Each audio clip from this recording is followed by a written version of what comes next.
Hello, Brandon. Got your carburetors here, and I will go over a few things. But you and your techs are experienced on these carburetors, but just want to make sure that we're on the same page.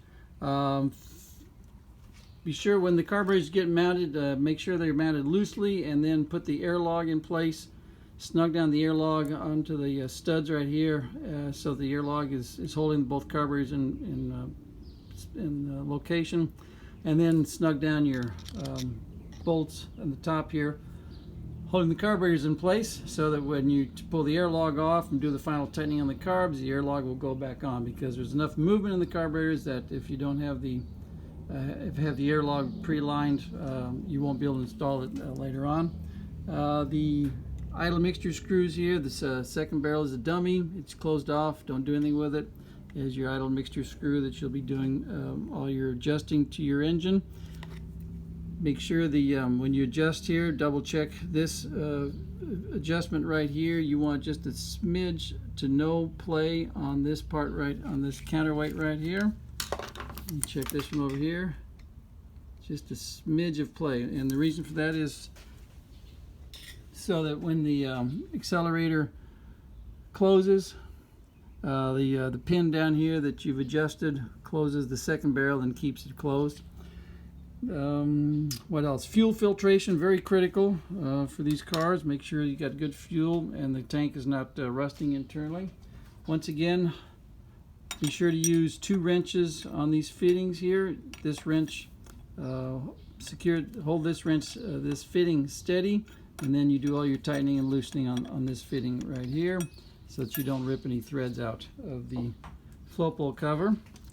The choke levers right here are adjustable so that your choke levers line up with your cable coming down. Another thing that's critical, many people forget, is this little guy right back here is what is critical for your proper operation of the choke. The high idle when you're choking the car, and what this little screw right here does is it impinges on the lever down here, and then that is the lever that comes up here and is operated right here. And so you can see if I move the choke, that's how this little guy moves back here. Now then, this has got to be adjusted to 15 thousandths clearance, which is about impossible when it's down in here. But what you don't want to do is have too much slop, so that when you pull up on your choke, you don't have fast idle, or you don't want it so tight, because you can actually have this too tight and it will artificially open your first barrel here on the second carburetor and keep you from having a proper idle. I have not set this just yet. I will adjust it when I get it out of the car. We get these off the engine. Let's see, we obviously are doing a cold start here. So I'll be testing then for you actual cold start and showing you how wonderful the machine work is. They did a super job on the machine work. And so let's see, we always make sure we got fuel. That's why we have the priming lever on the fuel pump. So we'll give a couple of pumps on the fuel pump. We got fuel up there. Let's just make sure I got this lined up where you can see what's going on. Okay, now then, expected results. You want as little airflow going through the second barrels as possible at idle, and ordinarily the factory will have them run around 2 to 3, and you'll see that the machine work is so good it just barely moves on the needle right there. And then after that, you want to adjust these to where they're both pulling the same, and that's going to be with your idle screw right here. You just want to make sure that both of them are adjusted properly to where you're pulling the same air on both carburetors. You will do this with the throttle linkage closed, and also you notice I have this choke tied to this choke lever, and that's because this one is the slave to it, to the second carburetor choke, and you can see this one will just flop around because the big return spring is right here, and this one just flop around, so you gotta have this one tied off. And I always recommend get all your adjustments done and check everything way before you put the air lock on and drive the car around and make sure everything's wonderful. The very last thing you want to do is install the air lock. So get everything adjusted first and check everything, all your measurements, and then what I'll do is I'll take a wire.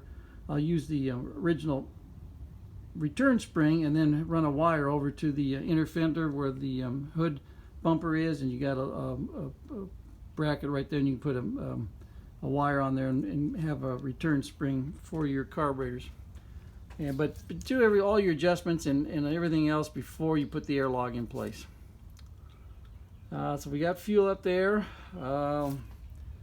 Going to give it a pump. Choke. Switch on. Let's see what we got.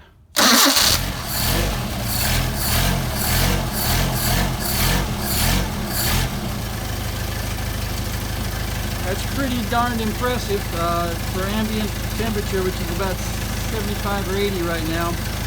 So we've got really super good carburetors. And the only way to adjust these properly is to wait for this thing to get up to operating temperature. So I'm going to rev it and give it a few minutes to get up to operating temperature. Then remember, in order to adjust them properly, you've got to have the throttle linkage disconnected so each carburetor is running independently.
Got temperature. As I say, we want to disconnect the linkage so that we're running independently. That way we don't have any adjustments due to linkage issues. We want to make sure our carburetors are adjusted and not due to our linkage being an issue. Anyway, so checking our second barrel. Alright, what happened?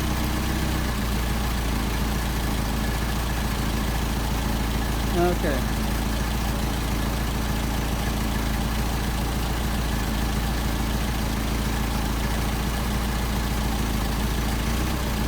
Make sure that's adjusted right. That's why it's that counterweight I was telling you about. Get that adjusted. Make sure that's nice and snug. So now we're reading our second barrel. You see no airflow or minimal airflow. Minimal airflow here. Now we're going to check our airflow from our first barrel of each carburetor, running 6, and it's a decent idle. But if you don't want that idle, we can we can adjust it down.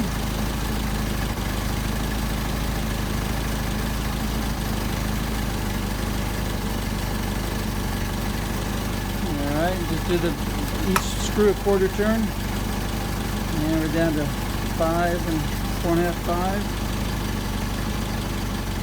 4.5. Nope. 5.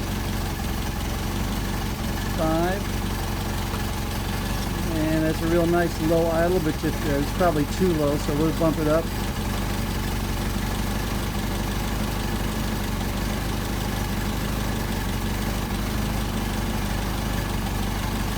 And it's up to 6. Up to 6. And we'll adjust our idle mixture screw. And what you want to do is dial it in and out until you get the best idle of the carburetors. And I'll dial it in too far and you'll hear the engine stumble.